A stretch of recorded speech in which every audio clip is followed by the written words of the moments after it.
Bonjour à tous et bienvenue sur le plateau de KTO pour cette nouvelle édition de Face aux chrétiens avec la Croix, Radio Notre-Dame et RCF. Aujourd'hui, notre invitée est Amélie de Montchalin, députée LREM. Bonjour Amélie de Montchalin. Bonjour. À 32 ans, vous êtes l'une des figures montantes de la nouvelle majorité. Diplômée d'HEC et d'Harvard, vous avez commencé une carrière dans l'entreprise, la banque et l'assurance. Un temps proche d'Alain Juppé, vous avez ensuite rejoint le mouvement En Marche. Après votre élection dans l'Essonne, vous avez intégré la commission des finances dont vous êtes la référente LREM, la WIP dans votre vocabulaire. Vous avez été à ce titre à l'Assemblée l'une des chevilles ouvrières du premier budget du quinquennat Macron. Mère de 3 enfants, vous assumez publiquement, mais avec une retenue toute républicaine, votre foi catholique. Vous serez interrogé dans cette édition de Face aux chrétiens par Laurent de Boissieu pour la Croix. Bonjour. Bonjour. Par Alain Baron pour Radio Notre-Dame. Bonjour. Et par Damien Le Boulanger pour RCF. Bonjour. Alors avant de passer en revue la très dense actualité de la semaine, une première question peut-être plus personnelle. Amélie de Montchalin, j'ai lu que vous étiez issue d'une famille d'agriculteurs. Est-ce bien vrai ?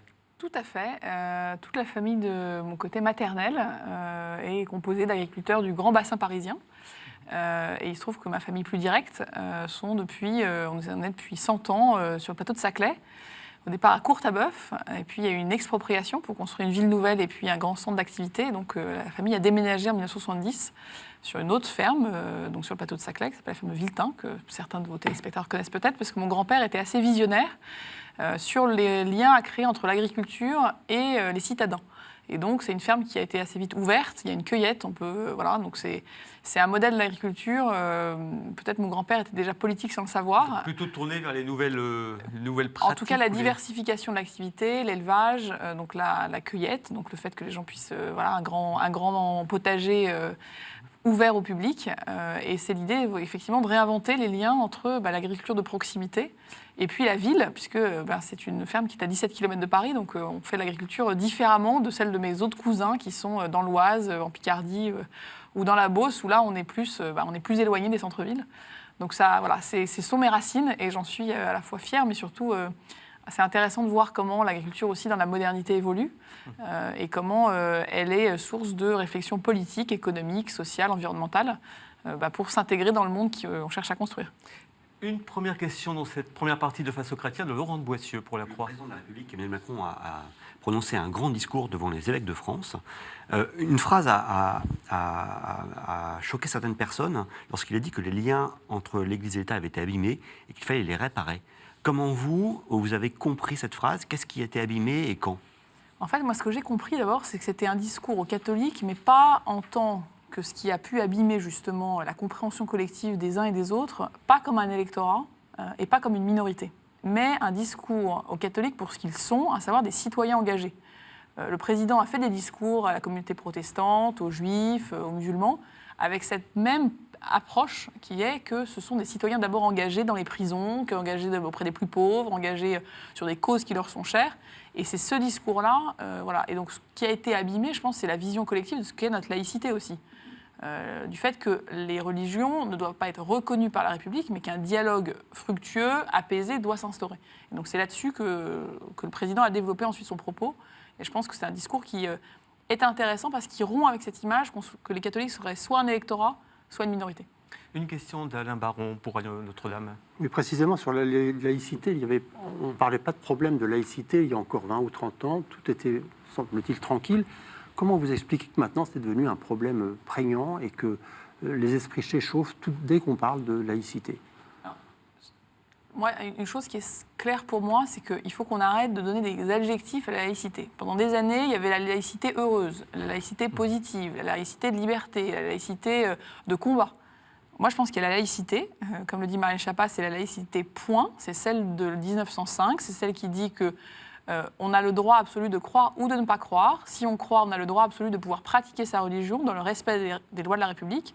Et que si la République ne reconnaît aucun culte, elle doit dialoguer avec ceux qui pratiquent ces religions. Une fois qu'on repose ce cadre-là, je pense qu'une partie des débats des dernières années, du coup, sont clarifiés. C'est parce qu'on a voulu tergiverser avec ces principes, c'est parce qu'on a souvent apposé des adjectifs à ce qu'était la laïcité, qu'on s'est collectivement un peu fourvoyé et amené à des débats qui sont pas justifiés et je pense qu'ils du coup créent des problèmes là où il n'y en a pas. Oui, mais il y a plusieurs façons de vivre. Même s'il n'y a qu'une seule définition de la laïcité, comme vous le dites, il y a plusieurs façons de la vivre. Et là, c'est une espèce de nouveau pacte que propose Emmanuel Macron. On revient à ce qu'était 1905, Aristide Briand, la séparation de l'Église et de l'État dans le domaine politique. Pour moi, ce qui est important, c'est que les religions ne cherchent pas deux choses. Un, ce que j'appelle la survisibilité. C'est-à-dire que par des symboles, par des signaux, par des manifestations, chercher à avoir une place, notamment dans la visibilité, dans l'espace public, qui est au-delà de ce qui est leur rôle. Et l'autre écueil, je pense, c'est ce que j'appelle la surpolitisation. On ne doit pas avoir dans notre pays, et c'est tout notre principe républicain, d'arguments. On ne fait pas de prosélytisme dans l'espace public et sûrement pas dans le débat politique. À partir du moment où on respecte ces deux règles, alors le dialogue peut se réinstaurer. Il est vrai que certaines religions, à certains moments, ou certains courants de certaines religions à certains moments, pour moi, ont dépassé ces limites. Ils ont cherché la survisibilité, ou ils ont cherché à politiser leur rôle. Leur rôle, c'est quand même d'animer la vie spirituelle des communautés qu'ils représentent. C'est le rôle des religions. Et c'est le rôle ensuite de pouvoir dialoguer avec les instances publiques, de prendre part au débat, mais pas y chercher à y peser de nature au-delà de ce qui est leur fonction. Laurent de Boissieu pour La Croix. Sur la survisibilité, je ne comprends pas trop parce que dans l'espace public n'est pas laïque. Il est laïque, la laïcité s'applique dans les services publics, pour les agents publics, mais dans l'espace public, je peux arborer le signe religieux que je souhaite. Oui, vous pouvez arborer le signe religieux. Par contre, construire une croix magnifique, comme ça a été un débat très long, ensuite vouloir faire des prières de rue, ensuite vouloir... Tout c'est ça, on voit bien qu'on est au-delà du culte, au-delà de la pratique quotidienne du culte. On est dans quelque chose qui est de la politisation, qui est de la visibilité, qui est une forme de prendre une place dans l'espace public, qui n'est pas celui... et qui est militant, en fait. Je pense que personne n'a rien contre un certain nombre de pratiques culturelles ou habituelles, des choses qui sont de l'ordre de la culture. Maintenant, je pense que la survisibilité, c'est de prendre une place qui n'est pas celle de la vie spirituelle d'une communauté dans des proportions normales et traditionnelles. Une question de Damien Le Boulanger pour RCF. Dans son discours, Emmanuel Macron, qui a été qualifié comme très favorable aux catholiques au sein des critiques qui ont été faites. Néanmoins, il n'a pas concédé grand-chose d'un point de vue républicain. Il demande à l'Église de ne pas être injonctive, mais plus questionnante. Qu'est-ce que ça veut dire sur l'aspect bioéthique ? Alors, sur l'aspect bioéthique, parce que je voyais que c'était là que vous alliez arriver, moi je ne suis pas une experte et je pense que c'est un débat que nous devons mener avec la même méthode que ce que nous faisons sur les autres débats de société. Notre méthode, d'abord, ça a toujours été la même chose, c'est le diagnostic. Où sont les enjeux, où sont les problèmes, où y a-t-il nécessité de faire évoluer le droit ?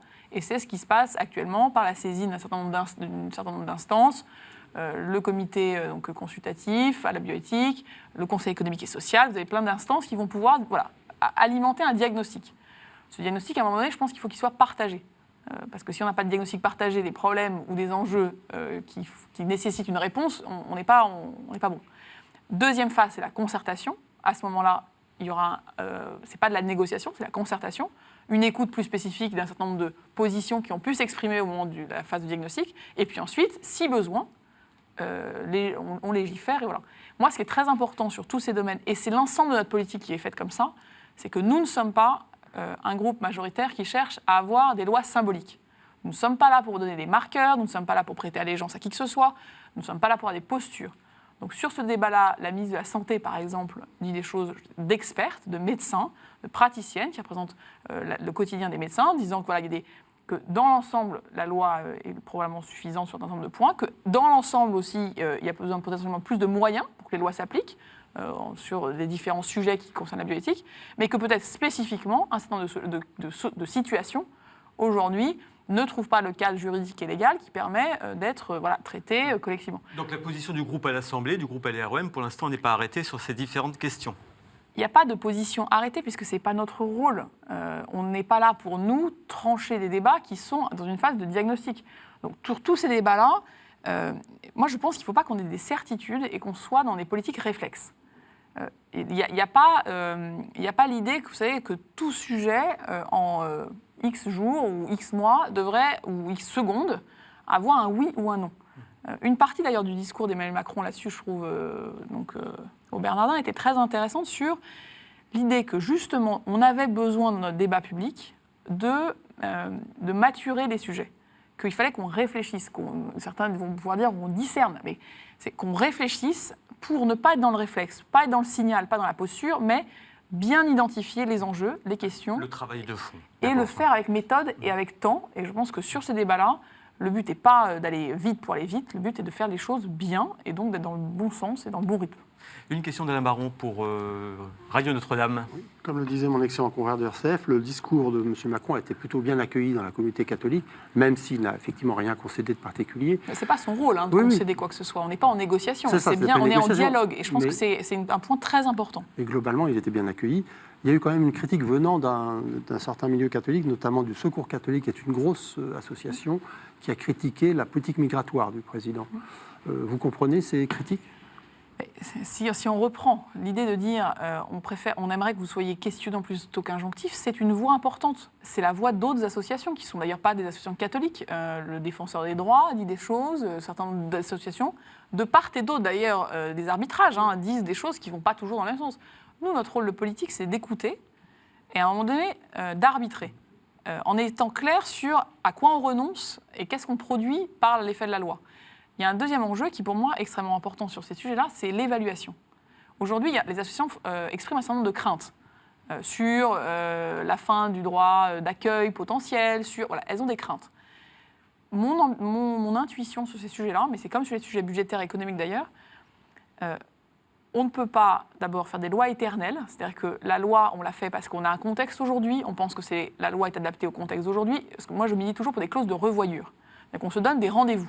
Est-ce que la loi telle qu'on l'a faite, dans les faits, est-ce qu'elle s'applique, est-ce qu'elle produit les résultats, est-ce qu'elle conduit à avoir les conséquences qu'on souhaite qu'elle ait, et que dans peut-être 2-3 ans, on puisse faire un bilan. Qu'est-ce qui se fait? S'il y a des excès, de la méthode au Parlement, mais la question sur portait quand même sur le dialogue. Oui, mais sur la question asile-immigration, je pense que c'est extrêmement important. Une partie des craintes qui s'expriment viennent du décalage qu'il existe aujourd'hui et qu'on essaie de résoudre entre la réalité des textes et la réalité du terrain. En disant, dans la loi, aujourd'hui, on dit plein de choses, mais regardez comment ça se passe sur le terrain. Vous êtes en train de changer la loi, est-ce que le terrain va changer? C'est ça qui est important. C'est est-ce que notre loi, on sera capable de l'évaluer? Est-ce qu'on sera capable aussi, dans l'application de la loi, de rester dans le dialogue avec les associations qui puissent nous pointer du doigt? Oui. C'est justement sur ce dialogue qui semble y avoir un souci, puisque le Secours catholique dit il n'y a pas de dialogue, on a l'impression de ne pas être entendu. Et de même, on voit que Richard Ferrand, à l'Assemblée nationale, dit aux députés qui sont un petit peu critiques sur ce projet de loi immigration, maintenant vous rentrez dans le rang. Est-ce qu'il n'y a pas un passage en force quand même et un défaut d'écoute? Sur tous les sujets, on a une règle très claire sur notre fonctionnement interne et sur le dialogue avec les parties prenantes externes. Je peux vous dire qu'Aurélien Taché, qu'Élise Fagelès, Florent Boudier, les députés qui sont en charge de ces questions d'intégration, d'asile, d'immigration, ont rencontré beaucoup de monde, et je suis à peu près certaine, j'en suis même très convaincue, qu'ils ont rencontré des associations de tous bords, de toute motivation, qui travaillent avec expertise et engagement sur les sujets notamment d'accueil des immigrés, qu'ils soient demandeurs d'asile ou immigrés économiques ou étudiants, quelle que soit leur situation. Ensuite, ça c'est la partie d'écoute. Je pense que nous, parlementaires, je peux vous dire dans ma circonscription, je rencontre toutes les associations, toutes celles qui souhaitent me rencontrer, me rencontrent. Donc on a un dialogue et on se nourrit de ça c'est évident. Ensuite, sur ce qui se passe dans le groupe.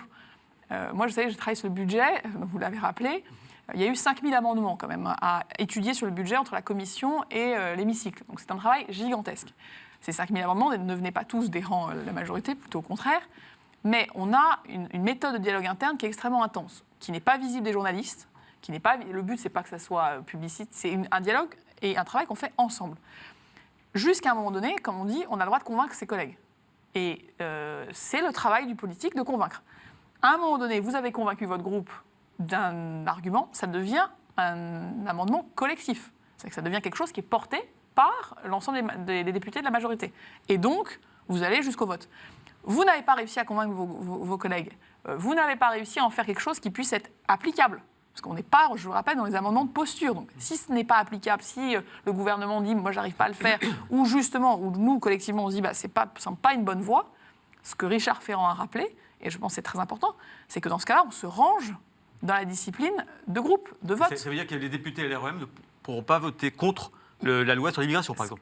Ils devront voter pour. Bien sûr qu'ils votent ce qu'ils veulent, mais à répétition, quand vous êtes en commission, quand vous êtes dans l'hémicycle et que vous battez à répétition sur des amendements, ou bien la position majoritaire ou bien celle du gouvernement, à un moment donné, c'est l'idée, vous n'êtes plus dans la dynamique collective.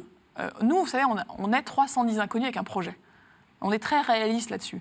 On a été élus parce qu'on avait un projet et qu'on soutenait de manière collective le projet du président qui est devenu notre projet de majorité. À partir du moment où vous passez votre temps à être en dehors de ce projet, du coup, la personnalisation qui est la vôtre sort du collectif qu'on est en train de créer. Donc, bien sûr qu'il y a des débats et ils sont extrêmement nourris. Et je peux vous dire que les réunions peuvent durer très longtemps. Ils sont nourris. À un moment donné, on définit une position collective qui est souvent une position d'équilibre. Et je pense que c'est d'ailleurs ce que En Marche permet, c'est qu'on ait plus souvent des positions d'équilibre et pas des positions justement de posture. Et à un moment donné, c'est la position du consensus. La politique, à un moment, c'est de faire des choix et de faire des choix d'équilibre. Si on veut juste faire des choix de posture ou d'annonce, moi je trouve qu'on fait moins en faisant des annonces qu'en essayant... parlementaire. Merci. Voilà. Amélie de Montchalin, on se retrouve dans un court instant dans cette première partie de Face aux chrétiens.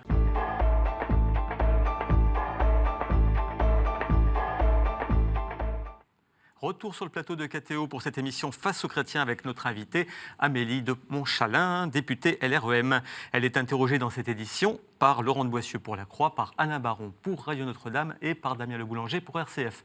Une première question dans cette deuxième partie d'émission de Alain Baron.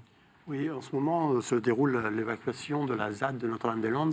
Certains de vos collègues députés ont demandé une pause dans cette évacuation. Vous pensez que c'est justifié une pause ? Enfin, quelle est votre position là-dessus ? Moi, ma position, c'est celle du ministre de l'Intérieur, c'est celle des autorités préfectorales qui sont en train de répondre de manière extrêmement prévisible à l'arbitrage du Premier ministre et du gouvernement, qui était de dire cet aéroport ne se fera pas. Il est important que l'état de droit soit rétabli. Après donc, la phase de la trêve hivernale, donc, en gros fin mars, début avril, nous y sommes. D'ailleurs, vous remarquez que c'est une évacuation qui prend du temps parce qu'elle est menée avec beaucoup de soins, beaucoup de précautions. Elle n'est pas menée dans la violence ni dans la précipitation par les forces de l'ordre. Moi, je pense qu'il faut condamner les violences qui sont attisées par certains qui sont sur le terrain, pas du tout pour finalement s'occuper de la ZAD ou du projet, mais bien parce qu'ils cherchent à en découdre. On le voit dans les universités, on le voit dans un certain nombre de lieux. Moi, je pense qu'il y a une colère dans notre pays qui est légitime, parce qu'il y a des choses qui ne marchent pas.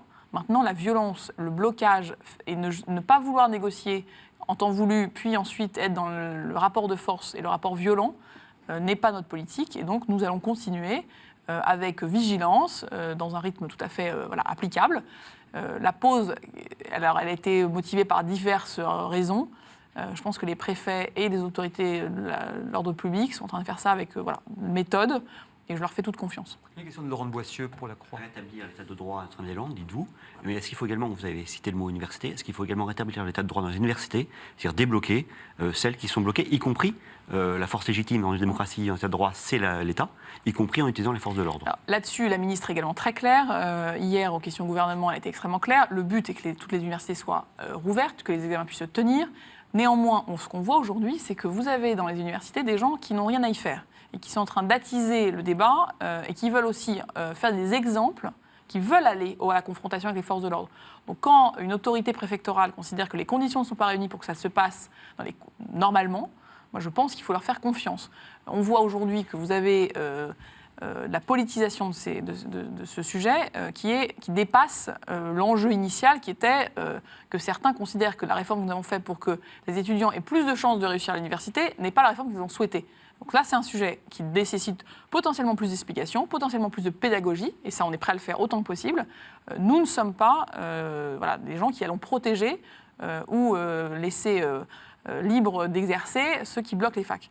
Maintenant, sur ces histoires de grève, puisque c'est plus largement, on est à un moment de contestation, la colère des Français, dans un certain nombre de domaines, est plus que légitime. La protection sociale, notamment celle des retraités, n'est aujourd'hui pas financée, puisqu'on a laissé le système dériver. Les agents publics ont raison de dire qu'ils n'ont pas les moyens de remplir leur mission. Les retraités ont raison de se plaindre de l'augmentation de la CSG ? Les retraités ont raison de dire que depuis des années, on a laissé un système être financé par pas assez de travail, par de la dette, que depuis 4 ans, les retraites n'ont pas évolué, pas parce que politiquement on s'est dit que c'était une bonne idée, parce que juste il n'y a pas les moyens de faire. Donc quand nous on fait nos réformes pour recréer de l'emploi, pour qu'on puisse financer les retraites par du vrai travail et pas par de la dette, on part de cette colère. Cette colère des Français, c'est ce qui a nourri notre projet. Nous sommes tous des citoyens qui, à un moment donné, avons fait le constat partagé avec les Français aujourd'hui qu'il y a des choses qui ne marchent pas et qu'il faut qu'on agisse. Donc cette colère, il faut l'entendre. Ensuite, elle doit amener à du dialogue, à de la concertation, à de l'action. au diagnostic et à la loi. Et donc, moi, je crois à ça. Je vois aussi que les fronts syndicaux sont quand même assez différents. Vous avez des syndicats qui vous disent « nous, on veut bloquer, parce que c'est comme ça qu'on va faire rapport de force ». Il y a ceux qui vous disent « nous, on veut dialoguer ». Et puis, vous avez ceux qui, quand ils dialoguent, disent « nous, on est prêts à aider ou à contribuer au débat ». Et puis, ceux qui disent « non, nous, quand on signe un accord, il faut que ça soit exactement ce qui sortira de la loi ». Donc, les forces syndicales en présence n'en sont pas extrêmement claires sur leur rôle, leur positionnement, leur stratégie. Mais pour nous, ce qui est certain, c'est que la colère, on l'entend, puisque c'est de là qu'est notre projet. Maintenant, nous, on cherche à agir, pas être dans la posture. Et donc, c'est comme ça qu'on va tenir notre... Alors, le projet économique, on va y revenir. Une question d'Alain Baron, de Damien Le Boulanger pour RCF. On y arrive. Amélie de Montchalin, autre sujet de conflit, non violent celui-là, mais néanmoins impactant pour tout le quotidien des Français, c'est le sujet de la réforme de la SNCF.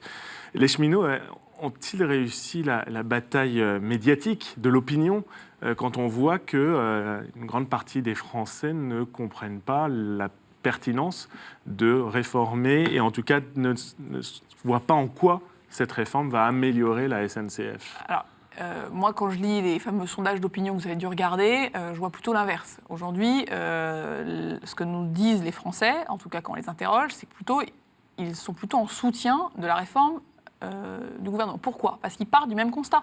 Aujourd'hui, notamment quand vous êtes élu d'Île-de-France, quand vous voyez comment fonctionnent les RER, les trains de proximité, les trains de banlieue, tous collectivement, on voit bien qu'il y a un problème. Il y a un problème de sous-investissement dans le réseau, il y a un problème d'investissement plus général dans les matériels roulants, il y a un problème d'organisation de l'entreprise.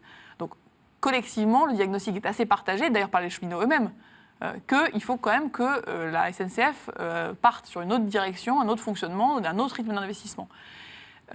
Ce que moi aussi je remarque, c'est que la réforme de la SNCF n'est qu'une brique de la loi d'orientation des mobilités qui va être présentée très prochainement. Les assises de la mobilité menées par Elisabeth Borne vont amener à avoir une réflexion plus générale sur la mobilité des Français.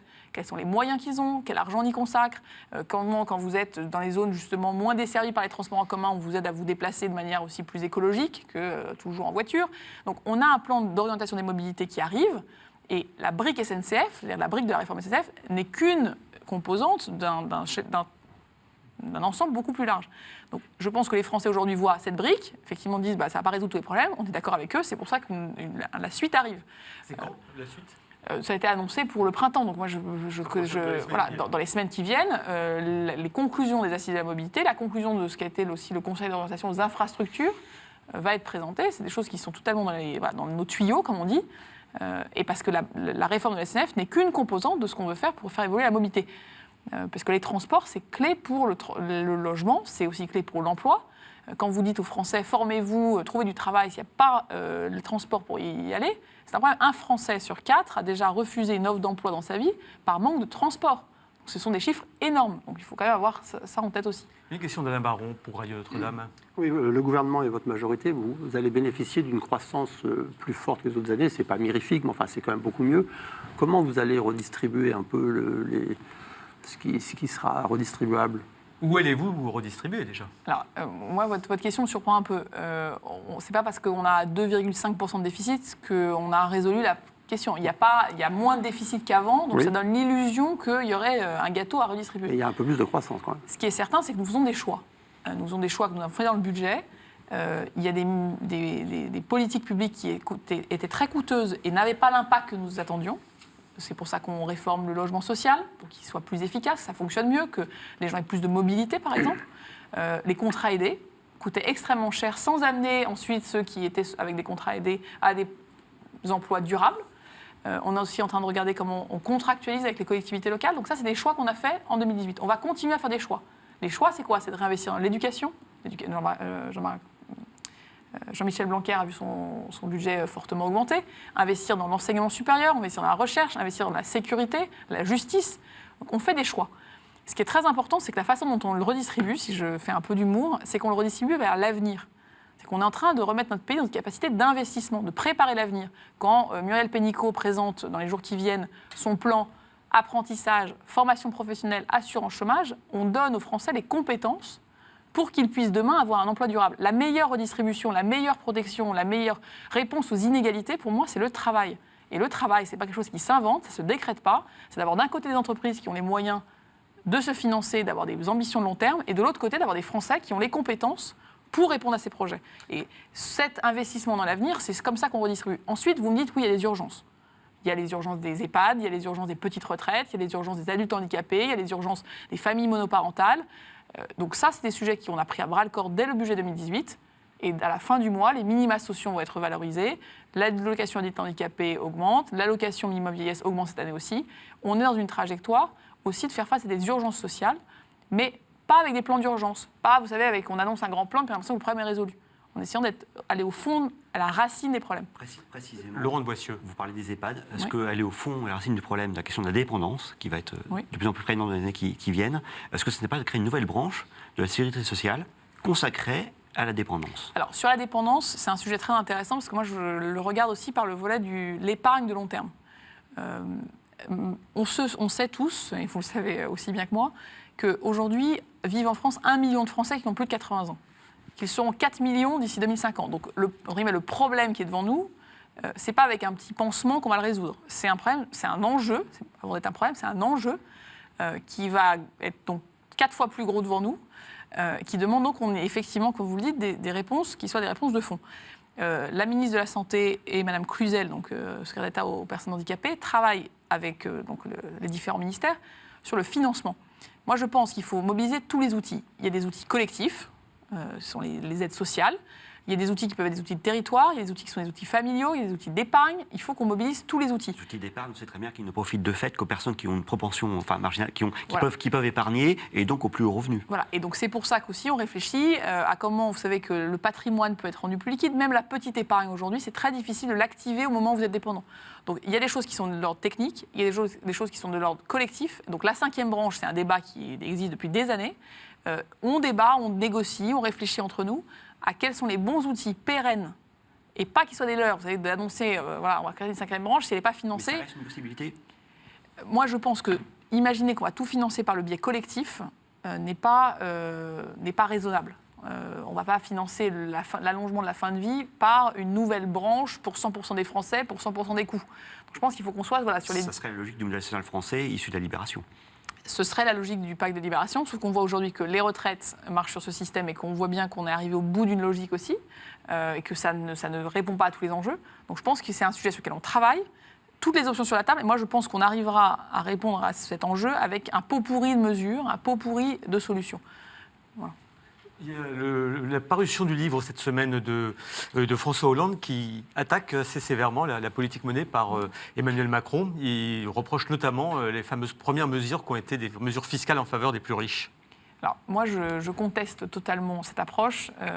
La politique que j'ai défendue dans le budget, ce n'est pas une politique pour les riches, c'est une politique pour le travail et pour l'investissement. Pour que l'argent de ceux qui ont de l'argent retourne dans l'économie, retourne dans les entreprises, retourne dans les projets d'avenir. Et on y travaille avec tous les intermédiaires financiers, à la Commission des finances, de manière extrêmement active. On pourra en reparler plus longuement si ça vous intéresse, mais les banquiers, les assureurs, comment ceux qui gèrent la tuyauterie entre l'épargne et l'investissement rejouent pleinement leur rôle. Ce qui me gêne, moi, dans le discours de François Hollande, il y a la petite phrase sur « j'aurais pu mais j'ai pas voulu », ce qui interroge quand même le volontarisme général du projet. Et puis... sur une forme d'acceptation collective, à droite et à gauche d'ailleurs, d'une part de fatalité. Il y aurait, vous savez, les ouvriers, les classes populaires, la ruralité, voilà, qui auraient besoin d'avoir des plans dédiés. Le plan ruralité, comme ça on traiterait la ruralité. Moi, je ne crois pas du tout à cette approche-là. Notre philosophie, c'est que justement, on ne croit pas à la fatalité, on ne croit pas à l'assignation résidence. On ne croit pas que votre adresse, votre nom de famille, là d'où vous venez, là où vous vivez, détermine le reste de votre vie.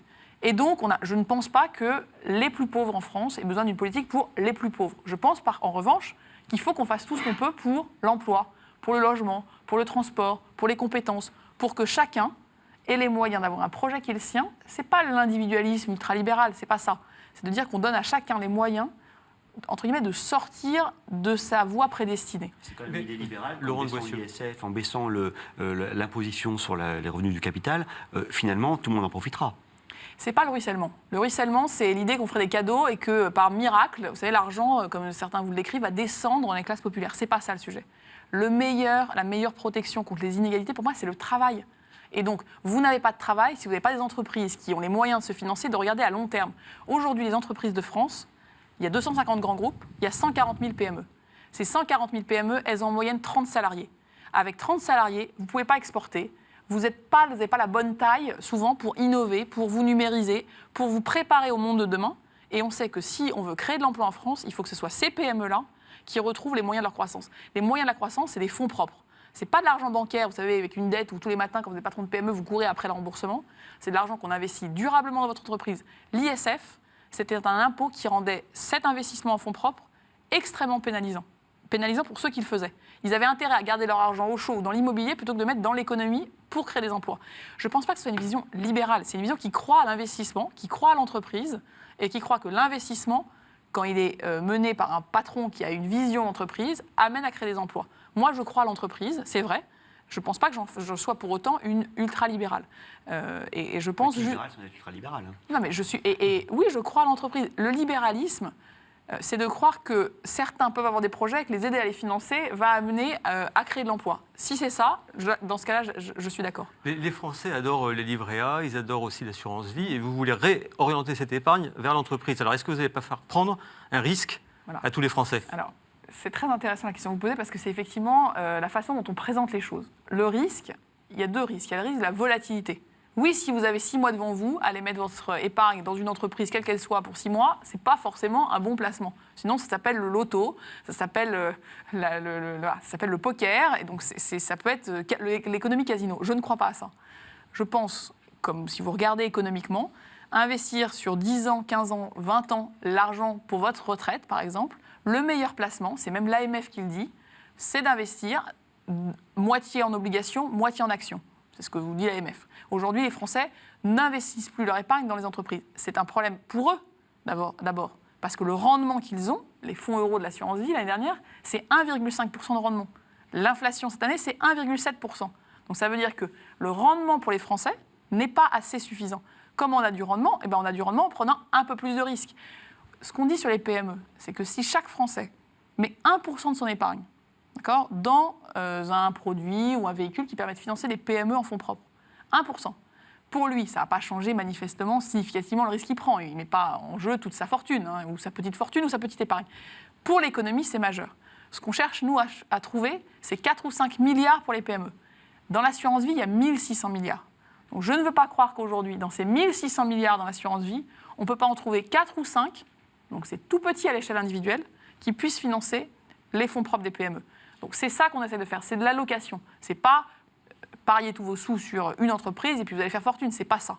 C'est comment on recrée des petites rivières qui font des grands fleuves et qu'à l'échelle individuelle, ça ne change pas la donne, mais qu'à l'échelle collective, ce soit extrêmement différent pour que les PME trouvent les moyens de leurs ambitions. Alors une dernière question, cette deuxième partie de Face aux Chrétiens, de Damien Le Boulanger pour RCF. Oui, pour rebondir sur ce que vous venez de dire, Amélie de Montchalin, est-ce que d'essayer de faciliter ce reversement des actifs sur les PME, sur l'entreprise, vous ne risquez pas néanmoins de vous confronter à une approche des Français qui restent prudents. C'est pas pour rien que le livret A et les assurances vie sont là. C'est que les Français aient bien sécurisé cet argent. Moi, je crois au conseil. Je pense qu'aucun Français ne va se réveiller demain, effectivement, en se disant « Tiens, je vais totalement changer la façon d'épargner ». Par contre, je suis certaine que les banquiers, les assureurs, les conseillers financiers, les conseillers en gestion de patrimoine, pour ceux qui ont un patrimoine plus important, sont des gens qui doivent jouer un rôle beaucoup plus important. On parlait de dépendance à l'instant. Financer la dépendance, financer le vieillissement, financer sa retraite, ça demande d'être bien conseillé. Et aujourd'hui, les conseillers, parce qu'on était dans un régime fiscal qui était tellement compliqué, qui était aussi tellement parfois contradictoire, ils vous aidaient à surtout faire en sorte que fiscalement les choses soient bonnes pour vous. La fiscalité, avec le prélèvement unique, avec la réforme qu'on a faite sur l'ISF, aujourd'hui fait que vous pouvez choisir enfin des produits pour la performance qu'ils vous apportent, pas pour la fiscalité qu'ils vous apportent. Les conseillers, d'une certaine manière, étaient devenus des super fiscalistes. Aujourd'hui, ils peuvent reparler d'économie, d'entreprise, d'investissement, de votre projet. Ce n'est pas normal aujourd'hui que quelqu'un qui ait 30 ans, qui ait 45 ans ou qui ait 60 ans ressorte de chez son banquier, son assureur ou son conseiller de gestion de patrimoine avec le même produit. Vous n'avez pas besoin de la même épargne quand vous avez 30 ans que vous n'avez pas votre logement, quand vous avez 45 ans, quand vous êtes en train justement d'acquérir votre logement ou quand vous avez 60 ans quand vous allez préparer votre retraite. On a besoin de plus de personnalisation. Et tous les intermédiaires financiers, quand on les rencontre, voient bien ça aussi. Vous savez, les réseaux bancaires aujourd'hui, leur concurrence, c'est le tout numérique. Quel est l'intérêt, quelle est la valeur ajoutée que vous avez, vous, Français, quand vous allez dans votre banque, pour ressortir avec une allocation de votre épargne qui soit adaptée à vos projets ? C'est ça qu'on essaie de faire. Et quand on fait ça, eh ben, oui, on regarde un peu plus de rendement, et oui, on peut mettre quelques pourcents de son épargne vers les PME. Très bien, nous marquons une nouvelle pause dans cette édition de Face aux chrétiens et nous nous retrouvons dans un court instant. À tout de suite.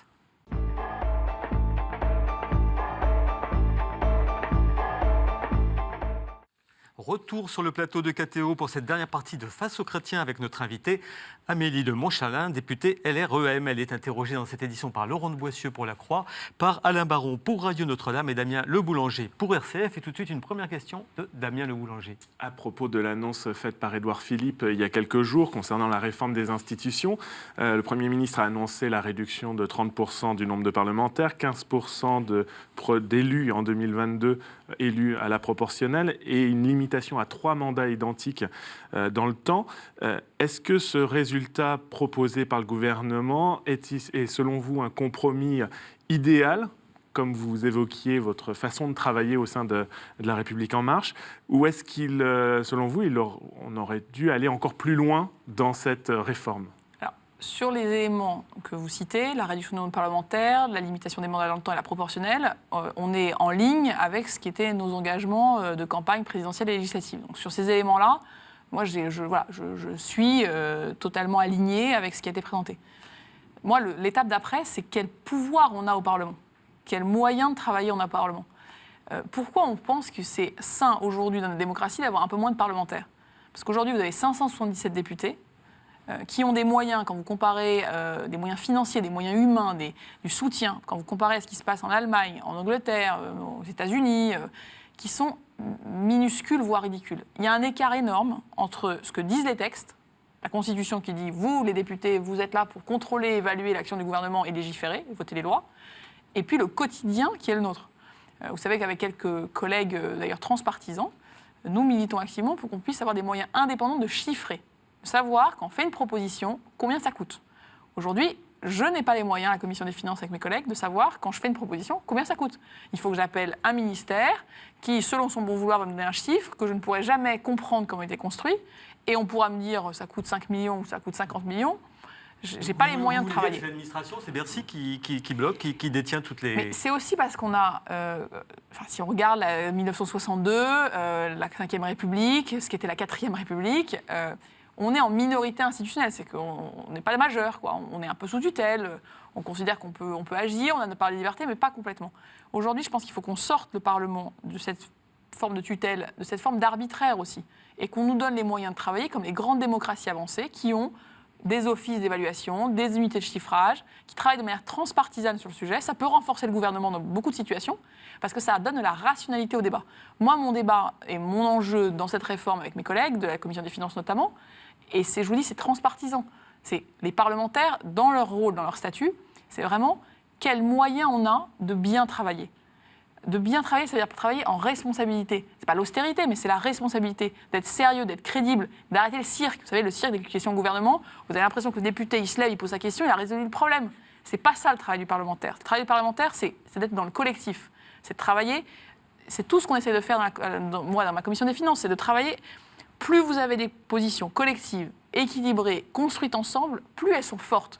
Et elles sont fortes par rapport à l'administration, elles sont fortes par rapport au lobby aussi, elles sont fortes par rapport au gouvernement. Et là, on est dans un rôle qui est vraiment le nôtre, celui des textes, mais à qui il faut qu'on donne de la chair et du contenu. Une question de Laurent de Boissieu pour La Croix. Vous êtes dans la majorité, donc quel est votre pouvoir, votre marge de négociation avec le gouvernement? Vous demandez des moyens à un député de l'opposition, je comprends tout à fait qu'il demande plus de moyens d'évaluation, notamment budgétaire, dans ce qu'il peut proposer comme amendement ou comme contre-proposition. Mais vous, dans la majorité, a priori, le gouvernement, vous travaillez main dans la main. Oui, mais je travaille main dans la main. Mais regardez ce qui se passe sur un budget. D'accord ? Le gouvernement propose un amendement. Dit, voilà, ça coûte 100 millions. Commence un débat où l'opposition vous dit, mais pas du tout, ça, vous y mettez que 50, ou ça coûte 200, et vous êtes dans l'irrationnel. Donc même la majorité, si on veut aider le gouvernement à aller au bout de ses objectifs, on tombe dans un débat de posture. Et on est dans des choses que nous ne pouvons pas, en tant que parlementaires, justifier. Moi, quand on est dans la majorité, on a effectivement accès à beaucoup de choses. Mais on y a accès parce que c'est personnel. Parce que on te connaît, parce qu'on te fait confiance, parce que c'est toi.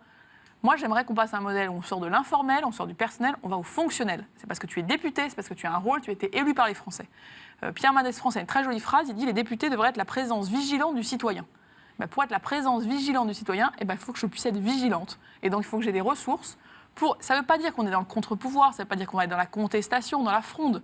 Mais il faut que notre débat public, et on le voit sur tous les enjeux, on en a reparlé dans beaucoup de sujets, il faut qu'on soit dans un débat étayé, rationnel, précis, qu'on sort de la posture, qu'on sort des grandes phrases qui, en fait, c'est ce qu'a fait, ce qu'ont en fait, et un peu contre leur gré, beaucoup d'hommes politiques avant nous, juste parce qu'ils n'avaient pas les moyens de faire autrement.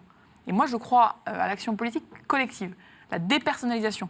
Les Français ne nous élisent pas parce que c'est moi, ils nous élisent parce que j'ai un projet et que j'essaie d'aller au bout et de faire. Une question d'Anna Baron pour Notre-Dame. Pour bien comprendre votre idée d'office d'évaluation financière, vous préconisez d'embaucher un certain nombre d'experts ou d'avoir à disposition des experts qui vont vous aider sur ces problèmes?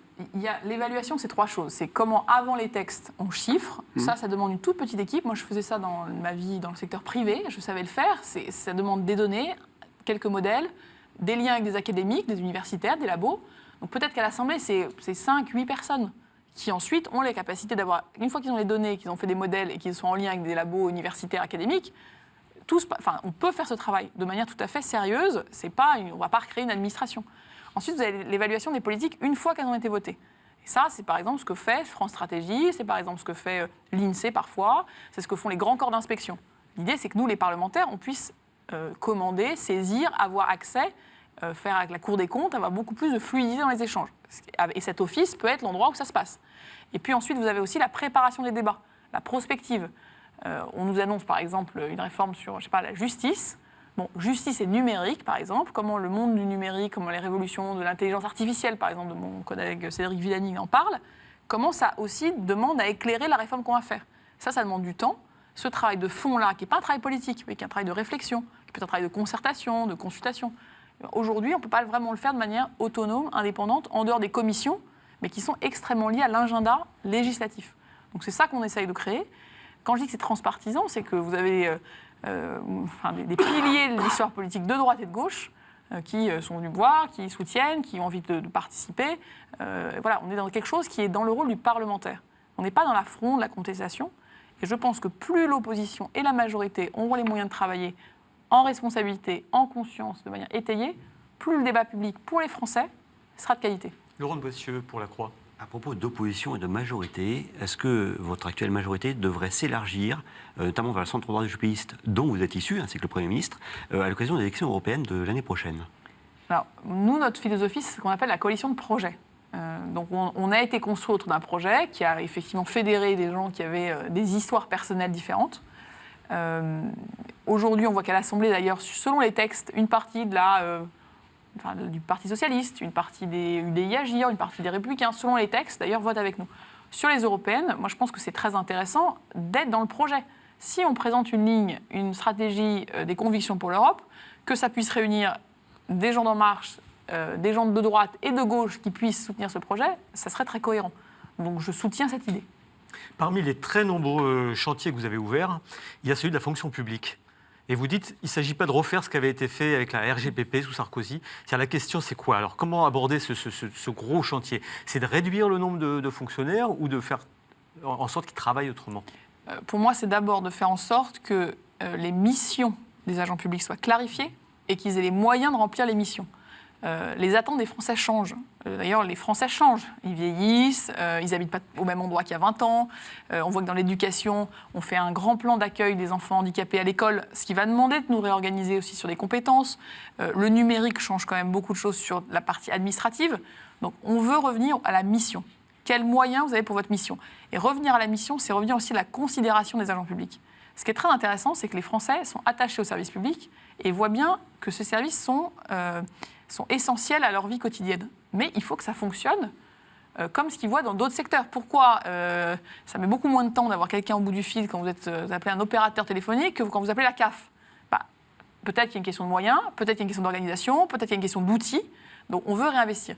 Notre plan de fonction publique, c'est plusieurs choses. C'est comment on pense aux missions, comment on forme les agents en leur donnant des perspectives internes d'évolution, de mobilité et potentiellement externes aussi, parce que la fonction publique n'est pas une forteresse. On peut y rentrer, on peut y sortir selon sa volonté. Moi, je pense qu'il serait intéressant de voir comment on peut recruter aussi plus de contractuels avec des compétences très spécifiques, dans le numérique par exemple. Ils sont déjà nombreux, les contractuels, dans la Oui, fonction publique. mais aujourd'hui, elle n'est pas forcément attractive, parce que la formation qu'on leur octroie et les plans de sortie ne sont pas toujours adaptés. Il y a une partie de rémunération, comment aussi pécuniairement on considère, on rémunère, on regarde des catégories ou des métiers qui ont été finalement assez pénalisés par la vision extrêmement transverse du point d'indice, par exemple. Et puis, il y a un autre enjeu qui est l'investissement. On a 700 millions d'investissements pour la modernisation de l'action publique et on a 1,5 milliard d'euros pour la formation des agents. C'est-à-dire qu'on réinvestit pour moderniser. Ce n'est pas une coupe sèche. Bien sûr qu'à la fin, si on s'organise mieux, on a d'abord un meilleur service et puis surtout, ça coûtera potentiellement moins cher. Mais le point de départ, c'est d'abord que ça réponde au quotidien, aux attentes des Français. Et cette réforme, elle est extrêmement importante parce que sans cette réforme-là, les 120 000 postes qu'on pense aujourd'hui pouvoir supprimer ou économiser par la réorganisation, on le ferait, comme ce qui a été la RGPP, donc c'est pas un coup de rabot et pas avec une vision stratégique des missions. Et en fait, ça coûte beaucoup plus cher à l'État après, tout ça désorganise tout, et donc vous les retrouvez. Une question d'Alain Baron pour Radio Notre-Dame. Oui, pour un élu, il est souvent plus facile d'être dans l'opposition que dans la majorité, surtout dans un groupe majoritaire très étoffé comme le vôtre. Vous êtes une toute jeune députée, est-ce que vous êtes heureuse ? Moi, je suis très heureuse parce que je me suis engagée pour servir. Et je verrai dans 4-5 ans là où ça nous aura emmenés. Mais je mets toute mon énergie à créer, comme vous l'avez senti, un esprit collectif pour que le projet qu'on porte, qui je pense est un projet qui sera utile aux Français, à tous les Français, qui a à sa base une vision du travail, qui est pour moi une des vraies réponses à beaucoup de nos enjeux, qui a aussi une vraie vision humaniste, qui a une vraie vision pour la jeunesse. On a parlé du déterminisme, sortir de la fatalité, que la famille où on est, l'adresse où on habite, détermine pas toute votre vie. Moi, je suis très heureuse de porter ce projet-là, avec des collègues effectivement qui ont des histoires politiques, des histoires d'engagement différentes. On est des citoyens engagés et on fera le bilan à la fin de notre mandat, de là où on sera. Et voilà, donc oui, c'est une mission qui rend heureuse.